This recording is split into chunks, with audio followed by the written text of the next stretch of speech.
Welcome to the LinkedIn Power Lab webinar. Today we have the 29th of September 2025, and we talk about how to use LinkedIn to promote your nonfiction book. And I run this session typically with a guest speaker, and today I'm happy to have Fleur from Perth, and we will have a quick introduction there as well. So let's get started, and also very mindful on the time. The webinar normally runs about 1 hour. And we have a couple of Q&As in between as well. So for those who don't know me yet, my name is Gunnar. I'm working in the area of digital media and social media. I published 28 books, including one named after my last name, Happy Habitz, which would not have the position as it got without Fleur. So thank you for this one in public. And I'm here for a couple of years now and wrote a couple of books beforehand. So I turned actually my side business when it comes to, on one side, LinkedIn, on the other side, book publishing, into my side business. But on the other side, these two side businesses around social and around email marketing, I then turned into my main jobs. So that's a funny thing about always learning on both sides of it. So that is about me. I'm also writing on Substack, my favorite social media and writing platform. And my publication is written there, writingincafes.substack.com. And I would like to introduce you all to Fleur. Hi, everyone. I'm an author coach and a book marketer. I've been a marketer and writer for more than 25 years and have a master's degree in marketing. I've published one book and I'm about to publish my second one. And I write on Substack also. I'm on LinkedIn. I promoted my first book through LinkedIn, and that helped get it to category bestseller on Amazon. And I run the Substack bookstore on Substack, where we get greater visibility and sales for indie authors and their books. Wonderful. It's great to be here with you, Gunnar. Thank you. Thank you so much, Fleur. And thank you also for the activities that you do when it comes to helping other authors publishing their books, including those who believe they have published books beforehand. I'm grateful that I reached out for your advice. So the agenda on this call typically has the topic divided into 3 elements. And very often I use alliteration to have the same letter. So first we get started and want to figure out how, or even also why, should we inform readers in advance that the book is coming. Some people master this quite well, and I also see now Sue Elson joining the call, and she's one of those, with her counting it 5 or 6 books. So I typically know in advance when it happens. I really like that part of it.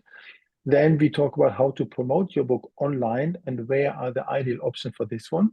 I simply call this shop. And the third one will be solve how to use LinkedIn in praxis. And then not to forget, stay muted, please, and use the chat for questions and comments. I will monitor that one. You will receive also the slides and recording within 12 hours by email, and watch out for something special at the end. So that's how that flow typically works. And there is a change compared to those than normally, because normally I would have one part presented by the guest speaker. But as I know, Fleur from Substack, which is a highly collaborative platform, we do it rather in a Q&A type of format. I see her already smiling in the typical way as she has. Fleur, there's a photo actually from you in it as well. You will recognize. So let's get started.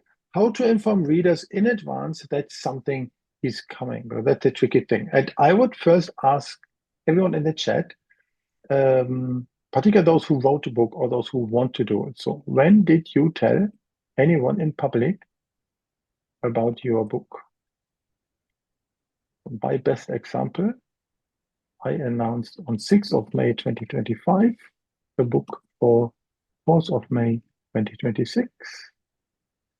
Which means 63 days in advance. But normally at least 2 months in advance. Yeah, that you haven't done yet, but I think you have probably even 2 books that you could do when I follow your LinkedIn content. And for Sue, Elson, you normally tell this 1, 2 months in advance for sure as well. So that's good. Not having too many other who are typing in there. Fleur, how's on your side? When you published your book, that was around COVID days. It How much was, advance?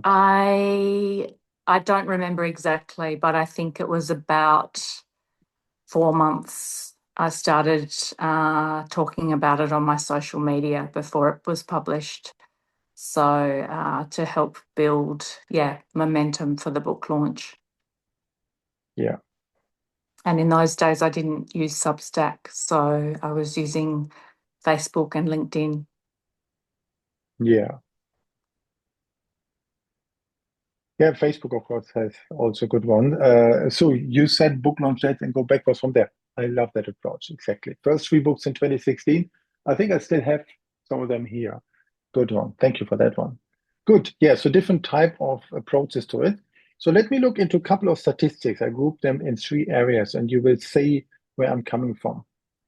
So with about more than 8 billion people, we know that more than 5 are on social media. Good.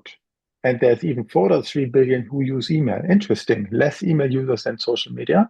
But of course, I assume they count in the social media users the people more than once. When somebody has TikTok and YouTube and Facebook and Instagram and Substack and LinkedIn, of course, could be more. But at least, let's say, half of the population is on any of these type of platforms.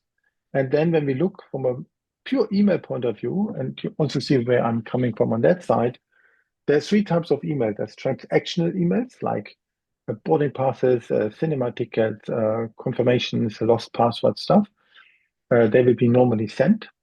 Then we have the regular emails when I send an email to more people at once or just to one person in my Gmail, in my Outlook. And then the third category are marketing emails. These are the ones that require an unsubscribe link, and they use platforms like ActiveCampaign, where I'm working. So therefore, it's 30 to 40%. And you see what a typical open rate should look like by industry standards and how much a click-through rate should be. So this means to really those who then click in it.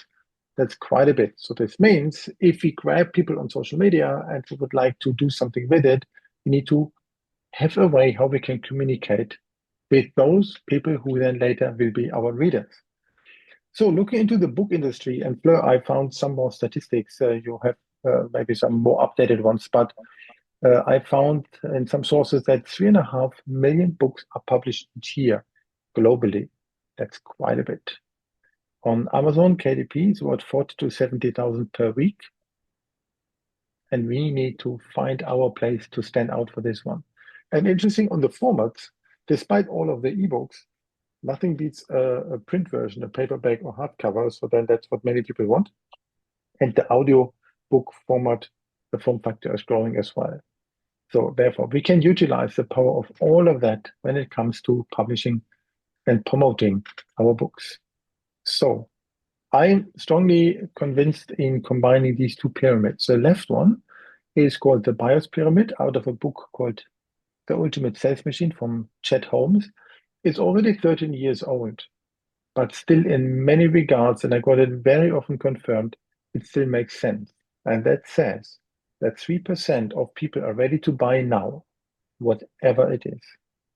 Then we can think about technology, we can think about anything else that we normally make a decision of buying. Only 3% are ready to buy.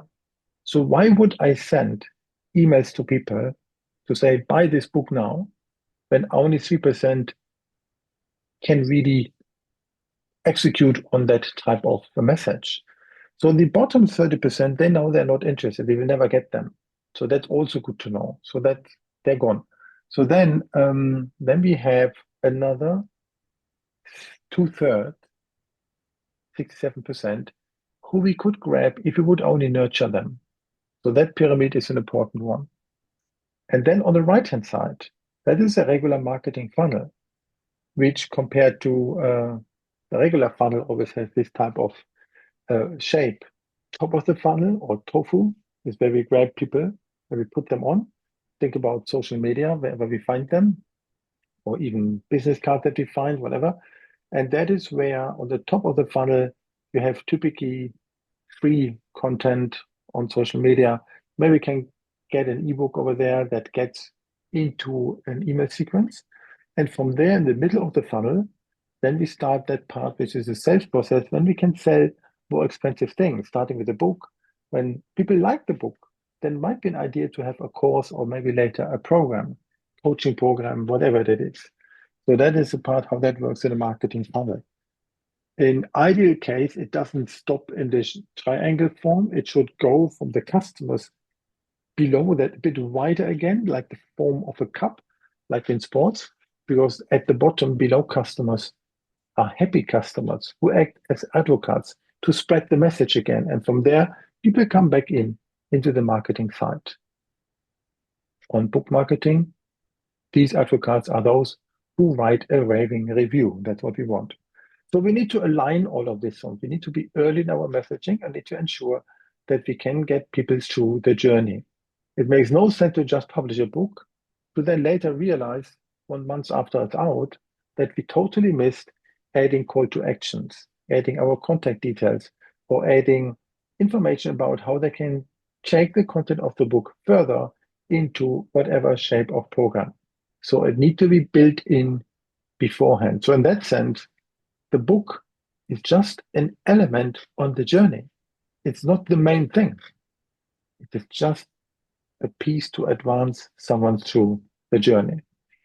But a couple of things don't really work for authors. So and I put them in three type of areas. So one side is start with an S as well is silence. There's so many people who then say, yeah, I write my book, but I don't tell anyone. Better not. Could be a bad perception. It could be kind of interfere with my personal brand and totally ignore everything. Write it, upload, and then wait. Oops, what's going on? Why nobody's buying the book? What can I do? Oh, can I maybe buy some ads or something? And that is maybe not the best approach. Surely not. So total silence makes no sense. So the next one here, we can also be totally stubborn and remain passive for those who say, I know it much better. I don't care about that the reader be transformed. My book is the best on the market. I do not need to find people who are helpful early on. And why would I even talk to them? The book is there. They should just buy it. That makes no sense either. So then the next one here are those who are just scrolling and they're consuming without strategy. They look and observe other authors and they waste their time and realize so many people talk about their books, but they don't do. So seeing where it happens, but not doing anything doesn't help either. So silence doesn't work, stubborn doesn't work, and scroll doesn't work. Should not forget that.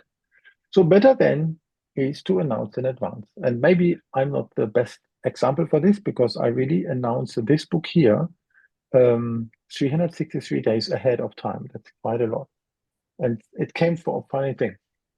My birthday is May the 4th. It was a Sunday this year. And I had a beautiful book launch that some of you attended 2 years ago when it was a Thursday. So next year it's a Monday. And I thought this year, I'm missing out on a beautiful launch event face to face. So let's have one when it happens on a Monday next year. So, but which book? And then I created a cover of a book called Reinvent Down Under, because then it will be 10 years after arriving in Sydney as a student. So good one. So that was the idea to do something, put it out, and I had 41 comments. 12 people said, I'm in. So they registered for that. I have the venue. So that is the very long in advance.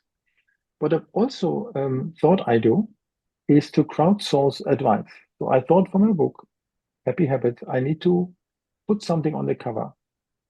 And why not to have a nice image in between? But what should it be? Should it be the handshake like in partnership? Should it be a quokka as a symbol for the most happy animal, which Fleur knows living close by? You can surely maybe even see Rottnest Island from your place. Or should Just it be, about. or should it be something healthy in form of a heart that shows the healthy food? But no, it's not a health book. But at least I publish that question, put it out, and ask people for feedback. 48 other people liked it. I had loads of comments on LinkedIn, same on Substack. So that's a way to include participants. And believe me, I noted down who made a comment so that I can tell them, thank you for your feedback. This is how it's decided, and the book is now for sale. So this early in advance, for me, is very important to have the magic moment of advancing. So in advance to tell people that something's coming. The other thing is we can also be involved. We can involve others, or when we are readers, we can also be involved. So here's a book from a lady in the US called Karen Smiley, and it's just really her name, her last name. And I see Fleur smiling because Karen is a client of Fleur. So what I didn't know back then, but Karen published a book 2 weeks ago called Everyday Ethical AI, which is a highly ethical book about AI. As the title says, it really is this. I read the whole book yesterday in one go of 2 hours. Um, it's very good. So how would she get readers for that? Two options. And she has done both of them. Number one, have a great book marketing coach. So that's Fleur. But number two, involve people in advance. So this author, Karen, she has a newsletter on Substack. And inside of this, she also has a podcast. And she invites people who she believes have certain experience on her topic of artificial intelligence. And for whatever reason, she also reached out to me. So that was a lovely interview. I even got that stamped by the legal team of Active Campaign. That is good. That I didn't say any nonsense against the company or against our views, but it was really insightful interview. And this way of putting content out about that beforehand and involving others who ideally have a large enough network that's relevant was a very clever approach. And Fleur, did Karen already hit any best-selling ranks? I think. She just got to number 2. Yeah, she didn't quite get there. I think, yeah, it was she may have done. It's actually a very fine balance in terms of pre-promoting your book if you're aiming for a bestseller, because sorry to digress here, but if you're wanting to get it to bestseller, you really want to concentrate all of the sales on launch day or one day in particular. And Karen did a very good job with her pre-sales and pre-launch. And I think, unfortunately, some people bought the book early, and so she missed those sales on the day of launch. But she got to number 2 in the Yeah, US in her category, and in the top 10 in other categories all around the world. So wonderful. she was very pleased. I think that also is what counts. I mean, the number one is nice, but the number one for 1 hour for me is not that much valuable. But staying on there for a while, that really makes such a difference. And also depends on the size of the category. So with my book, Happy Habits, thanks to clever category choices from yourself, Fleur, I got a triple bestseller in Australia. I got bestseller in Germany and a number two in the US. And that number two in the US means more books sold. But yeah, the title as such is not everything, but getting people on there who then talk about it is fantastic. But what Karen has done, she involved people with content on her podcast. That was a big piece to it. So then she has been perceived as the subject matter expert in the area of ethical AI. Thanks, Marta, for joining. So that's good to have you in there as well, also from Perth. So, second topic, how to promote your book online. And I showed here an image of a bit more of a library, but it's all the places that we like to sit and write. So, question, put in the chat. Where do you place your book online? And that means where will it be visible? In my case, Substack, LinkedIn, Facebook, my own website. I missed Goodreads. not to focus on that one, unfortunately. Keen to see from the others. Sue, Fleur, the book writing experts. Where else would you talk about your book on it? I don't mean this shop where it's bought with other bookshops or Amazon, but I think rather where to be visible. Instagram, and depending on the topic. I mean, I think less so for non-fiction, but certainly for a lot of fiction subgenres, TikTok, Book Talk is obviously the place to be promoting your book. But for non-fiction, yeah, you've got to work out where your readers are, and that could be on LinkedIn, on Substack, your own network through Facebook, and Goodreads. And maybe your own website as you have, Gunnar. Exactly. And in the case of Sue, you also mentioned you ran your own webinars, and I'm happy that I actually attended. That was a good one. I think you have done it based on you had the book was available also for pre-sale. Everyone, therefore, you knew who you would invite when they pre-booked it on your site. I really like that. Um, and also, as Fleur just mentioned, it depends also where the typical readers for this type of book would hang out.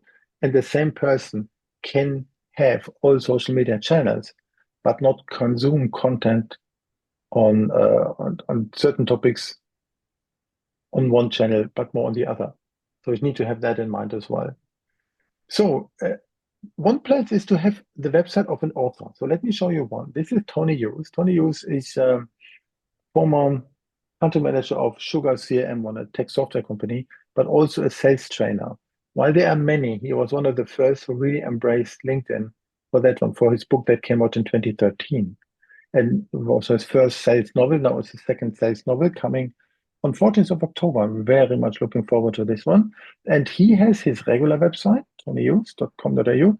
And then he has a section for books. And inside of there, he has the topic. So it's not a website for the book, it's a website for the author with everything what he does. So he has courses, he is a speaker, and he has a podcast, a video, all of this on how it should normally look like. And for having 300,000 people on LinkedIn, he's very humble and reachable. And I need to tell a very funny story of him. So I met him through to LinkedIn, met him at events a couple of times. And then I started to be a mentor at the Australian Institute of Management. And my mentee reached out and said, "Hi, Gunnar, let me introduce you. My name is Ashwin. I'm your mentee. And greetings from Tony. We go to the same church." Love that. So I never knew that whatever the church was where Tony went, but that they even talked about that now being mentored by me.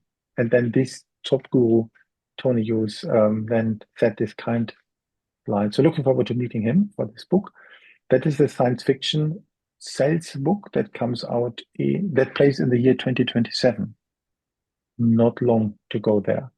And AI goes crazy. So the author website, of course, it can be factual offering something, but it can also sometimes look a little bit too salesy. You need to pay attention to this one. And we need to ensure that the book can be ordered this way, because that instead of having just a link to Amazon, better than those people who reach out to the author and land on the page of the author, that they would be able to capture the name and the email address of that particular prospect who would love to read that, and to have more than one way to engage on this one. So, of course, the don'ts is to forget engagement possibilities. Never hide the book. So you see, he has books as one of the menu points, but as soon as he added this one, it should also hit on the main page of his homepage as well. And the typical don't is ignore building your email list. Email is a type of a currency. We need to ensure that we have that. So that is the author website. And I know Sue also has one. And then the other thing is to have a book website. That is the opposite approach, to say there's a book for only, there's a website for only that particular book.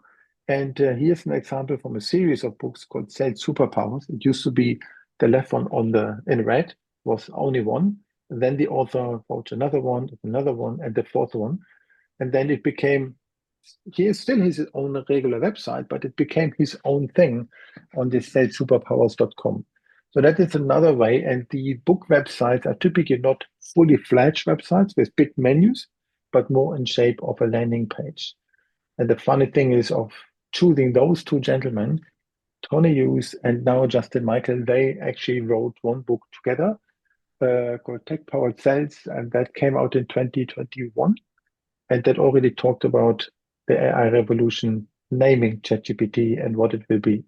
That was really, really cool um, to be very involved in this. So in one of these books, I think version number 3, in the section at the beginning of these testimonials, also there are some lines for myself. Grateful to have received this type of chance. So you see the slides here very often have a section of the challenges on the topic and then some do's and then some don'ts. And they always are shaped in that certain way. So ensure at least that when people land there, that the possibility also to get there. What this author has done, he pre-sold his book for $3. Only if people then opt in for something, he would collect the money from it, and then people would get the PDF version or the EPUB version completely outside of Amazon. In addition to, of course, the book is on Amazon. So that is a question of how to really run this. But he has also a large following, so he could run this and make some money beforehand. So the next thing, what we all need to have, in my view, is an email newsletter. And I gave you the example of a very famous author called James Clear. Not only that his name is clear, also his website always looks very clear. So he's the author of Atomic Habits and the famous 3-to-1 newsletter, which is read by how many people? 3 million people? Quite a lot. So I created my own Habits newsletter out of this one called 4-to-1 newsletter, but I'm not at the 3 million mark yet, unfortunately. But so what? So why do we want to have that? You saw in the pyramid before, social media gets us the top of the funnel, that some people can discover us. That's good. But it's unpredictable, and everyone complains that the reach is down on LinkedIn for whatever reason, and that always has been the case. Every year or so, there are changes. And of course, we do not want to spam people about our books. But at least if we make it simple for people to subscribe, you see here on the right-hand side, James only asks for the email address, not even for the name. So he cannot even say, "Hi Fleur" or "Hi Gunnar." No way. It's just that one. But his newsletter is also published on the website. It's rather factual and not personal. So he simply ignores the email, but therefore it's easy. You only add the email address.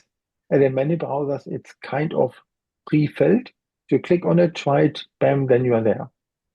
Very good. And it's a large one. So we need to make it simple to subscribe and have good value for the reader over promoting the book.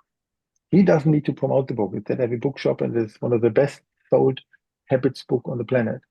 But at least also what he does extraordinarily well is the timing. Every Thursday he gets his 3-to-1 newsletter out. He can write them maybe on one day or 10 weeks ahead. It's very, very easy. And it's a simple one. It's a short one. And we should, of course, not ignore the whole customer journey or the feedback activity, then ask for and get the influence on. So if somebody would say on that particular episode that came out last week something, and maybe he has produced some, he can then twist a little bit and give them further feedback so that readers see that he pays attention and therefore they want to read it even more. So I really like this one. That's a good example. We just need to get the email addresses from our readers. A bookshop doesn't give it to us. Amazon doesn't give it to us either. So therefore, it's our job as authors to grab that. So the other topic here is a portfolio page. And Fleur, that's yours. So tell me, what Thank you you. have done. It's not a website. You have taken a tool, Sandstorm, and used this. How you use that? I mainly use it as a somewhere that I linked to when people approach me to get help with their book publishing or marketing. So I I do have it linked in my LinkedIn bio, and I think on my Facebook, and in my I mean, I promote the store, but more than that, I tend to have people reach out and say, I need help with X. And I say, well, if you're interested, I can help you with that. Here's a link to how I can help you with that. And then they go straight to the product or the service and decide whether to purchase. Yeah, and what I like on it, it's this transactional approach. You don't need to bother. You do not need to send them an offer and then later send them an invoice. It's all pretty much automated. They click on it. Let's say on the why would I reach out to you? For example, the custom Amazon categories and keywords. That's one that really helps. And I can vouch for that one because I got that. Then just click on it, submit your request. The price is on there, and then you get to it. So this website, Standstore, is from a company of that name. It's one of these tools which often are called LinkedIn bio tools. The term LinkedIn bio comes from the fact that back in the day, Instagram only allowed one link. And then there are tools that have been created that you click on it and they would have then more links. The most famous of them is called Linktree. Anyone knows where Linktree is from? It's from Melbourne, so it's Australian software. Most don't know that. It's quite funny. So, of course, here what you do, being this more transaction type of thing, which also has courses, you can have a course on there. You have this for your services. Everything else you can have. You have your LinkedIn link there. You can have others there, and that is what I call a portfolio. It's great to have that and promote that because that way people can get into the service that they need and they see clearly what you have. There's some other tools like this, like Komi, or even Gumroad can do this, but optically I like the Standstill quite a lot. Good, and the next one, Fleur and me, that's our favorite, right? So then tell me something about Substack, how you use it as an author. As I said, I'm writing another book called Substack for Authors. I should get a copy of the mock-up to show everyone. There it Yeah, is. here we So I'm are. writing that with Christina God, who's who's someone who's done very well on Substack and knows a lot about it and has helped a lot of people. She's German. We're releasing that in November. So we are promoting that on Substack, but we're, like I referred to before, we're not going heavy on the pre-promotion. Some authors use Substack to do a huge Substack for authors. Someone's just asked for their book name again, Belle. Mhm. Substack for authors. Yeah, I type it. Thank you. So some people are doing promotions for pre-sales on using their Substack email list. Substack is a great place for authors to build an email list. It's got the advantage over having, if you've just got an author website, people obviously need to know your name, or you need to optimize that website to be found for certain keyword searches, and that's becoming more and more difficult now, obviously, with Google's AI snippets. So if you build a website, it's just out there in the void and you need to direct people to it. Substack has its own built-in audience. I think there's something like 20 million monthly active users now on Substack and 5 million people paying for subscriptions. So it's not only a chance to, or a place to run your newsletter and build your email list, you can also monetize your writing by putting certain things behind a paywall. And whether that's extra content related to your main writing, or if it's PDF downloads or access to one-on-one sessions. Different people do it different ways. Some authors, particularly fiction authors, are using Substack to serialize their works, memoir writers and fiction writers. So they write newsletters covering the content or the basic content of their book and then get people interested in their book that way and then release their book when people then presumably want to go and buy the whole thing and read it all in one. So that's another way to use it. But I'm very bullish on Substack for authors, obviously, with a book coming out with that name, because it is such a great way to build a community and build an email list that you own. So you own, all of the emails that you collect. So if you decide to go off the platform one day, you can take your list with you. You're not subject to algorithmic changes. There is an algorithm in the notes section of Substack where you write short form content, but you own your list, and that means you can promote your book and future books to your list, no matter what happens to Substack as a platform, whether you stay there or not, you've got your list. Well done. Yeah, you described it well. So for me, when I discovered it, I've been writing occasionally on Medium, which is more of a blogging platform of long formal articles. And Substack has that as well. And you can create your own publication. So that's how yours look like.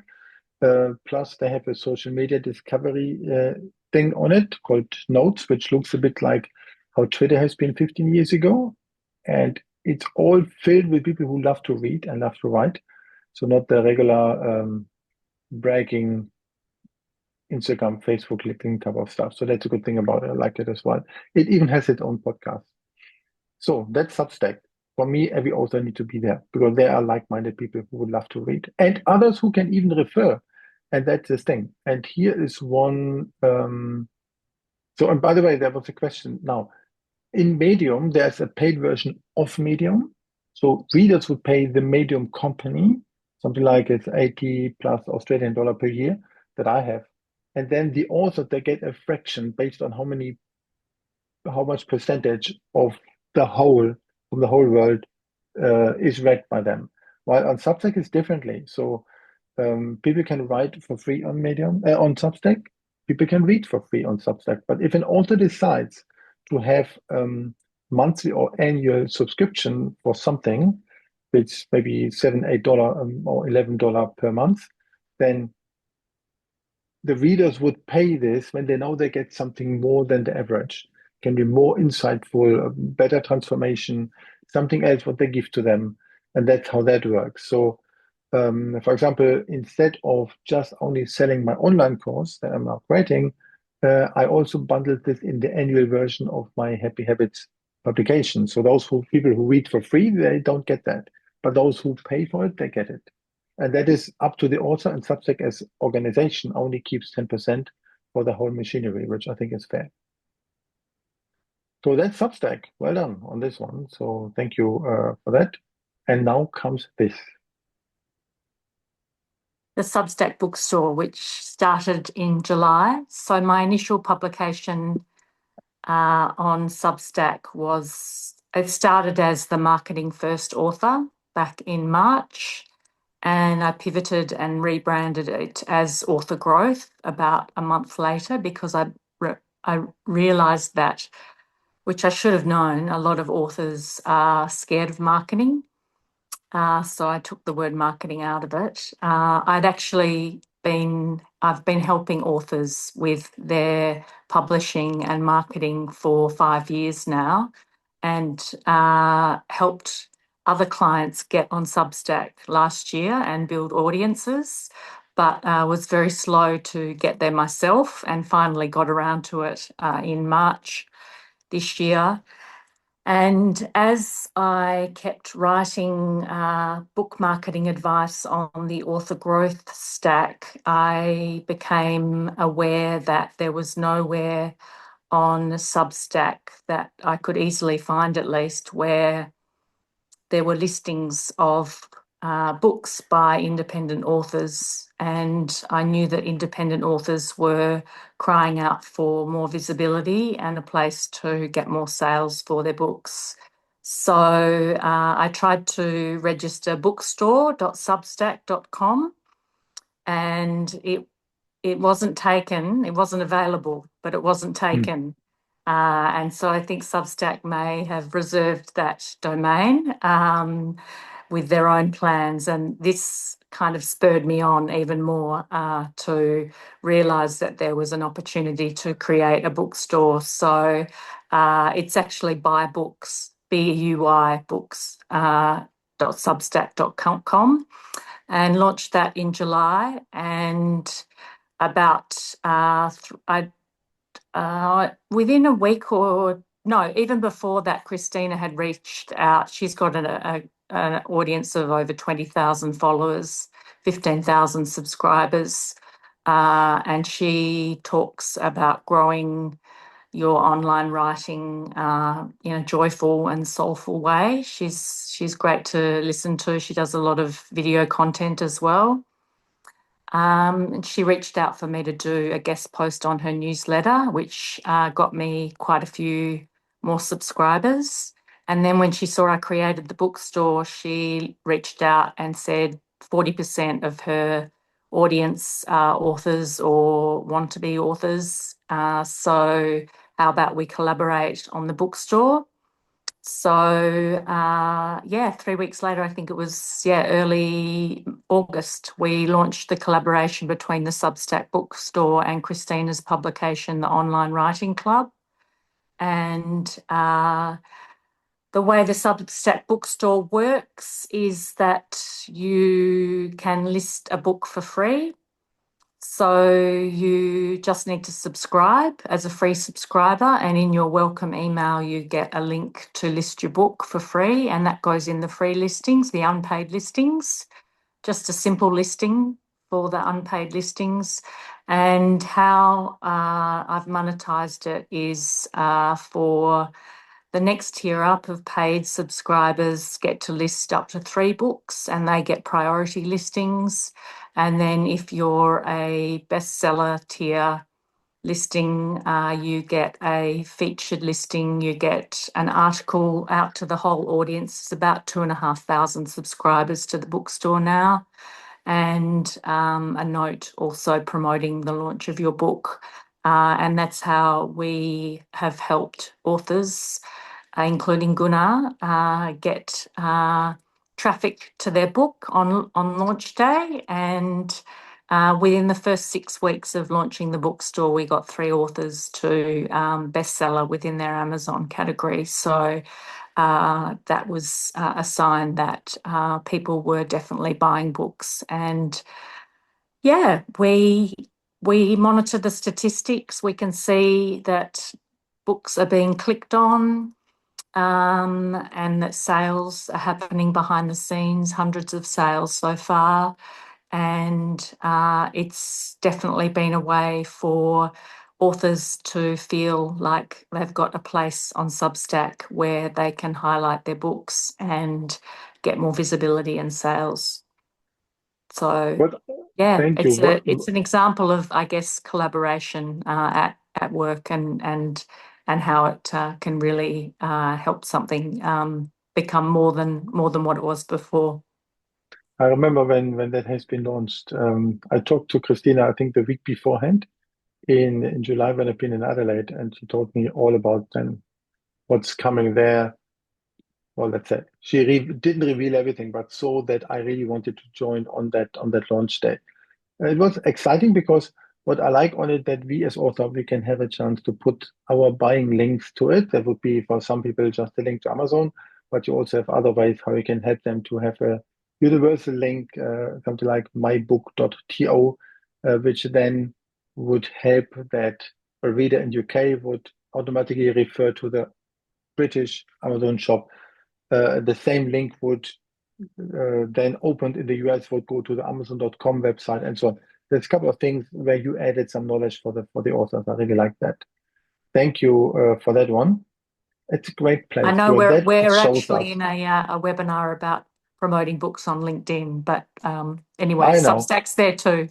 we're getting there. We're getting there because what we want is that we have multiple places where it feels like we are also in a good crowd. Because in good old days, I would go to a bookshop, and in that bookshop, I would see a couple of books left and right from the one that I really wanted, and I discover them. It's not always easy on Amazon, but here you have it because you put the books not just by alphabet or something like this, but you group them so that I sometimes actually bought a book from there that I otherwise would have never discovered. It's actually quite good. And this part I like. So we have now certain things that we can direct our audience to. So, and here are the collaborations that are possible for this one. And that was from that launch event. And was so nice to see you, Fleur, and that's Christina. And because I shared the book, I sent her the book. And that was really good because what Substack as well is to be a good collaborator. And this mindset is something that we need to grab a little bit and put it into LinkedIn. Should not forget Absolutely. that. Yeah, yeah. That's a really good lesson for wherever you are online. I think be a good commenter, a good someone who engages with other people's content and makes That friends. exactly, because otherwise we would all compete, and that makes no sense. So let's take this thing, let's take all of this one. So we have a book, or we plan to have a book out. We learn some places that we can talk about it. And now let's look into how we as author can utilize LinkedIn for that one. So quick check. How often do you post on LinkedIn? For me, 5 times per week, sometimes 6 times. Not quite as prolific. It's about once or twice a week for me. Let's see what some others say. Jennifer, hi, good to have you in as well. 3 times by twice. Some don't. I know that. Some only occasionally. And many authors don't even have a profile that looks like an author, anyone who can write. That's a sad thing. So there's 3 types of authors that I found on LinkedIn.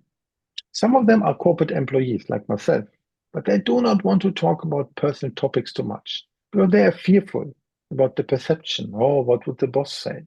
They're not sure about the social media policy, what they're allowed to say and what not. And they just don't have guidance or good examples. When I joined in 2022 a company called GoTo, you might remember GoToMeeting, I figured out they had 2 known book authors as employees who always talk about the book. So I said, okay, apparently that works. And the social media policy from that company did prevent that. Perfect. And they even liked it. So then I've been very happy. And when I launched my book, Connect and Act, I've been still an employee of them. And they've been happy that an employee of that brand can create more visibility to the profile, which also shows good for the company. They got that. So then we have small business owners, and they might use the book as a door opener. Um, that they can utilize the power of being a published author, and they can talk about it. Think about a risk management consultant or financial services expert, somebody in real estate who I met, and many or an executive coach. They use their book as part to convert their target audience from a lead into a paid client. The only thing on LinkedIn, they're not too consistent in their writing about it. Maybe just when the book came out, they could be more consistent and showcase this. And then we have the third one, a solopreneur.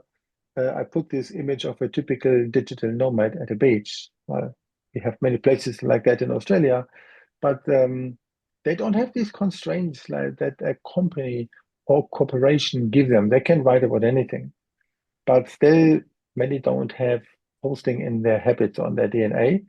Um, and often they don't promote their own work as much as they could, but more the lifestyle. Well, so question is who we are, and I might be a bit of everything. So let's look into what we can do. Here's again the example of Karen Smiley. I took this last week.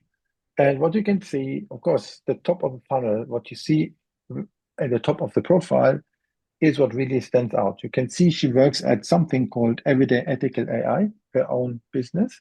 It tells everything about her main topic. She has a headline that tells the same thing, maybe too many hashtags on it. She has a link, pre-order now, my AI book.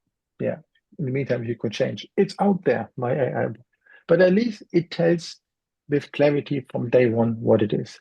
She even has the little speaker icon that you can see next to her pronouns, she, they, and there's the speaker icon. If you click on it, you would even see or listen to how her name is pronounced. So few people only know that that exists. So that tells me a story. Yes, she is a writer. She has a book out there, and her book is about the same thing that she's working at. Beautiful. So that's a good one. Here's my place, my own profile. I have, as a premium member, I can have more than one background image. You can see below the bottom of the book, there's a dot and a line. So this is the second one. If you wait a few seconds, then it turns to the main image, which talks about my regular day-to-day work. And the second one is my book. That's beautiful. And that says, read my new book. And that's that it goes. We can see three places where I place the book. So first of all, I started my headline with new book, Happy Habits. It's not new anymore. It's 2 months now, but still, one day I can change something about that. Then there is this button called View My Newsletter. From there, this little thing, which is only for premium, is then visible in every direct message that I have. You can see here when I reach out to Matt Pensinger, you can see there View My Newsletter. Because he has the same thing. Justin Michael, who I shared earlier, has visited my website, Sell Superpowers. And Chief, who's a book marketing coach from India, has their book an appointment. So that's this type of a premium link that's possible. And also, I place the book in the image. That is the real estate that we have on LinkedIn. So why not to show that? So here's a premium custom button, which only has 6 options, always the same thing. And we can choose from. So I divert the traffic to my Substack. The next one, the next place where we can talk about our book is our featured section.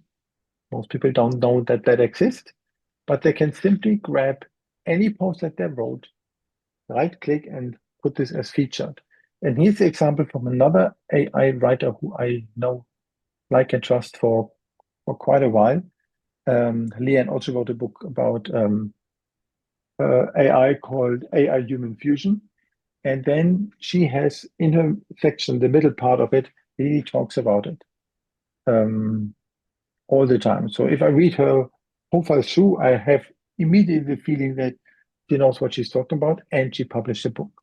Good idea to have it there. I like that. So you can check all of the links when you get the email. They're all clickable inside the PDF. And the next one is, of course, you can talk about it. So here was the left-hand side. My tip when you talk on LinkedIn about whatever it is, use images of real life people. Like here, when I've had the pleasure of having face-to-face coffee meetings with my series 42 coffees, this type of image helps. And 1,800 impressions these days for me is quite good. I'm very happy with that one. And to remember when I talked about the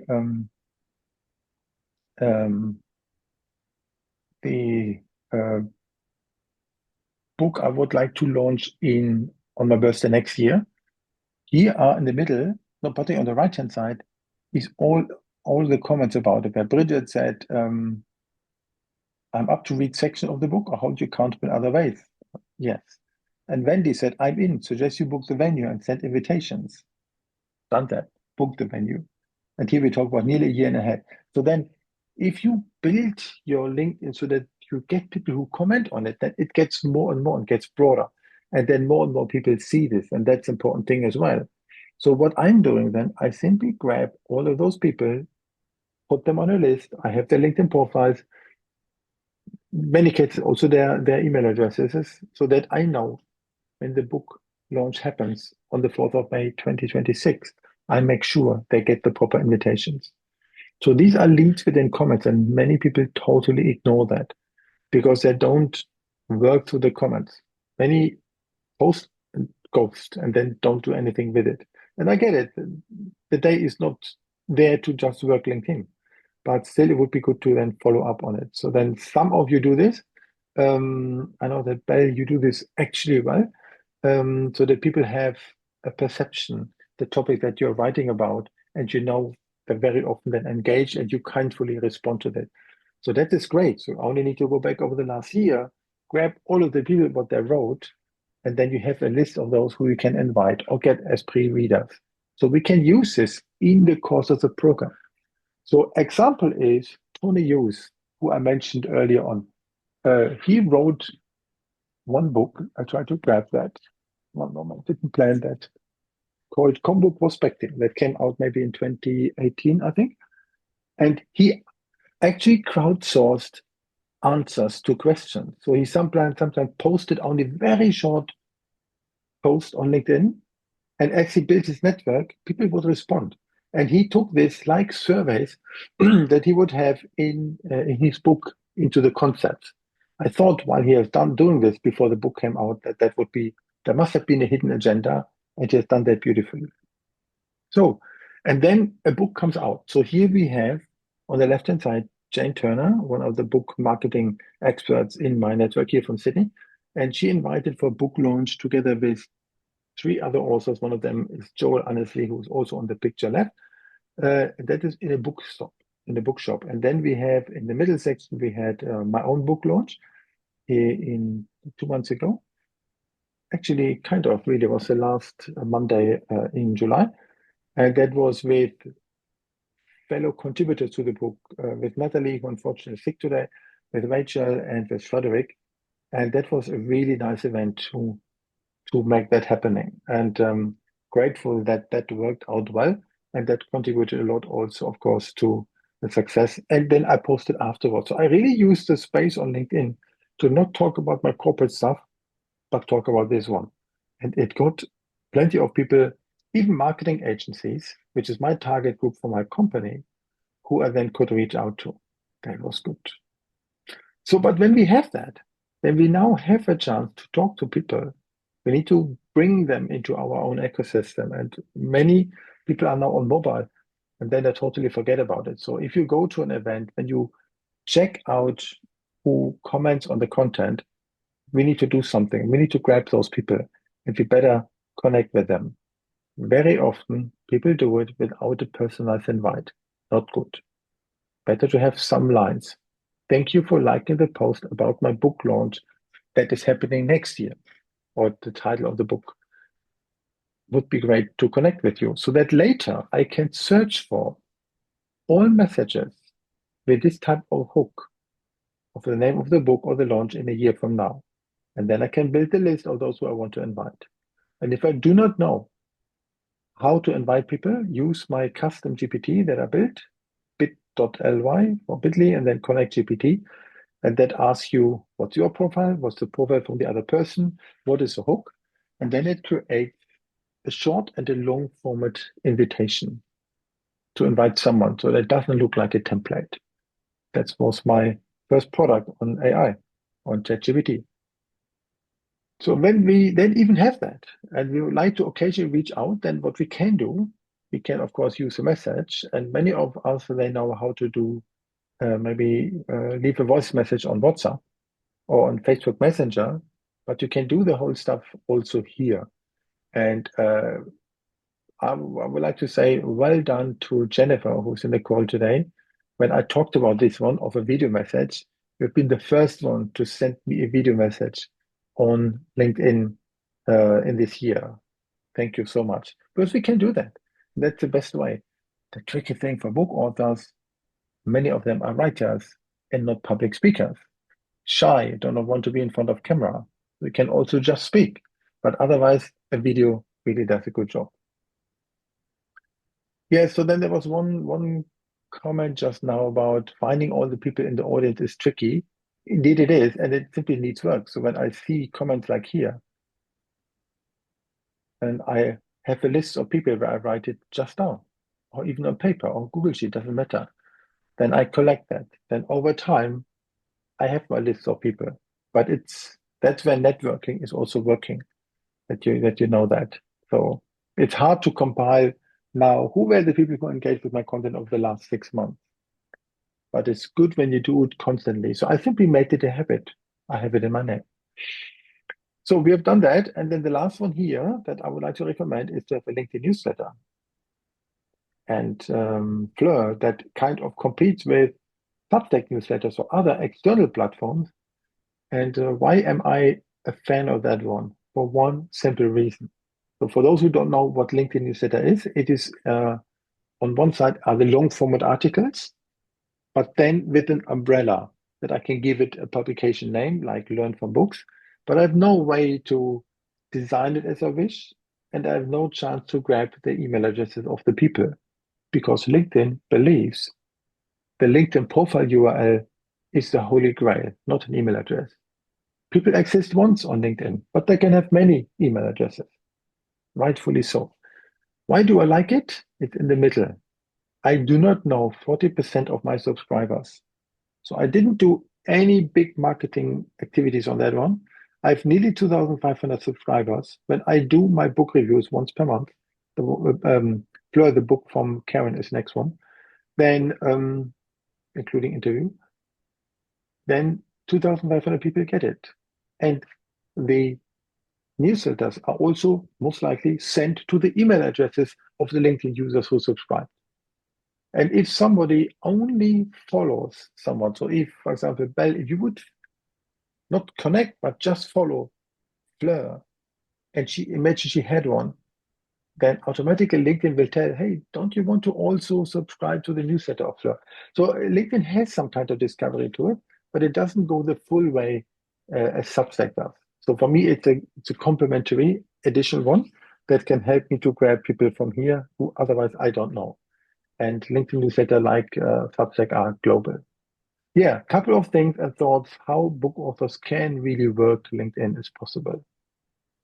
So that was how to use LinkedIn to promote your book. And as a book writer, if you remember the Thanks, Belle. yeah, if you remember the where I had it, I had early on I had a slide where I talked about um, the funnels. Where you have the funnel where you have free content, a paid one like ebooks, a book, and a course, and so on. So one day I thought I need to do something with my book. The book is not just only the book. So I created a Substack publication only for the book. But that again is top of the funnel. So there need to be something from it. And I'll show you. And that's this one. So I'm now producing, actually technically really producing this one here, my new online course called Happy Habits in Action. And that looks like a product, right? There's a QR code. You can even scan this. It comes in 7 modules. Technically, you can do 1 module per week. It's 5 lessons each, about 3-4 minutes per video, and 7 weeks long. And that really gets through all of the topics of the Happy Habits book, which normally has 4 P's. It has pause, plan, practice, and partner. And here having 7, I ordered a couple of to it, like purpose, for example. That's really nice. It was a great way to take the content of a book further. And I started the concept before the book actually came out. So you cannot produce everything at once, but when you have it as a holistic uh, experience from a newsletter to a book and to a course and a coaching program, then that way you can serve your clients based on where they are in their journey. So that is the newest thing that I have at the moment. And being already on one, Fleur is laughing, it never happened just one thing. So when that is called Happy Habits in Action, and I have a LinkedIn course also, which is maybe already 4 years old. I'm creating a new one called LinkedIn Flow in Action. Concept done, but I need to first get this one out. So always have work for the next 6 months when it comes to books and courses ready. So I then it wasn't will be laughing, very Gunnar. compatible. I was just going to add another thing that I should have added into the slides when we were preparing them, and that's LinkedIn groups as a way to Yes. promote your book.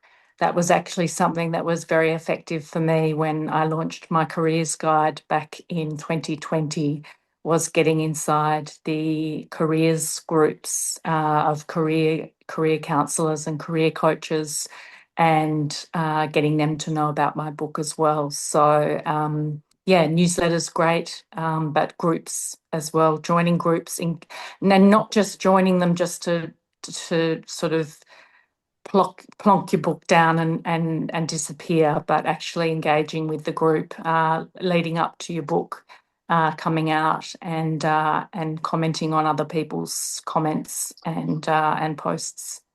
And the good thing is, so thank you for the reminder. We should add a slide before we send the deck out tomorrow. But the good thing is for these LinkedIn groups is this one. When we take the, you see below myself is written view my newsletter. When we have this type of thing, and then we communicate with people in direct messages that we find on there. Let me find a normal image, a normal, do we have a, Well, no, you we can don't, just we search don't for have that. groups. You can Yeah, just and put then, process well, engineering in to find a group about process engineering if that's your thing. yeah. Or So let me continue this one, the answer to sorry, Belach's. sorry. So in the normal conversation that we have, like here with Matt, with Justin, and with Sheep, we can see this. But the beauty of LinkedIn groups is we do not need to connect with people first. But if we are with a group in the same group, we can write to them directly. So that's a good. LinkedIn groups are a bit like Facebook groups, so many of us know, with the differences that Facebook groups are more known, but technically they work in a similar way. So there's someone who's the owner of the group. We can join, I think, 100 at the same time. That's a limit. So I always reach it, unfortunately. And as soon as I, for example, worked in risk management, 2018, I joined every group I could imagine because that's where I found partners and clients. And then I moved into social media, and I've been on those type of groups. So they are there, and it's pretty easy to find. You see on a profile of someone, let's say Fleur, I can check which group she's part of. It's visible there. So yeah, just use them. I once created one, but back then I thought it's the biggest cemetery in the world, LinkedIn groups. But it's much better if you find one where people are active and not necessarily promoting. So it's good, but you need to find a group where are potential readers of that particular interest.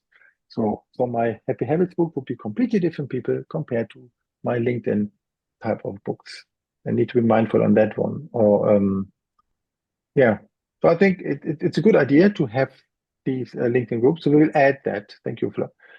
So that's what we wanted to share. And that's my course. Any questions from anyone that we are here to answer? Anything else? Let me go through the Slack to the chat. Any other question from anyone? Carolina, thanks for joining. Jennifer, Marta, Olin, Sue. We have a range of authors. That's very nice. I think there was a question there about how to find the groups. That's what I was interrupting you to say, Gunnar. Sorry.